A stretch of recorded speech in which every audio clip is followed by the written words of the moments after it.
গেল।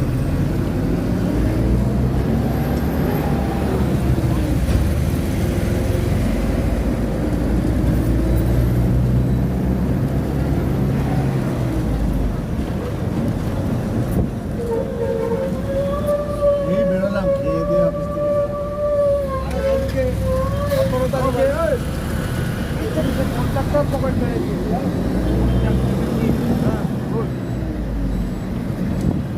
আমি এমএসিতে যেটার কাছে একটা ইম্পর্টেন্ট ডকুমেন্ট জমা দেওয়া ছিল, তারপরে আমার কাছে 100 টাকা ছিল। আমি কন্ট্রাক্টরকে মাসুরি থেকে উঠে বললাম 100 টাকা ভালো খবর।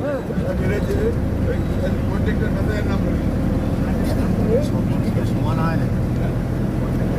এবার আমি কি হয়েছে, টাকাটা পুরো বার করে একটু বাল ছিল, তার সঙ্গে 200 টাকা দেবো, 500 টাকা দেবো আর 100 টাকা। এবার আমি ওকে দেখিয়ে দিয়েছি, ও হাতের টাকাটা ঢোকালাম। আমি এখানে দাঁড়িয়েছিলাম, আমাকে বললো এখানে দাঁড়া। হ্যাঁ, ও নিজেই বললো। যখন আমি করেছিলাম তখন এরকম দুবার করেছি, আমার হাত দিলে কেন? হ্যাঁ, তখন আমি আর হাত দিই, আমি আর দেখি। এবার আমি খেয়াল করে গেছি, হ্যাঁ 590 টাকা আমার আছে। এবার যখন ওই তখনটাকে আমি টাকা দেবো, যখন সবার হাতে তারপর আমার পিছনে যে ভদ্রলোক নেমেছিল আপনার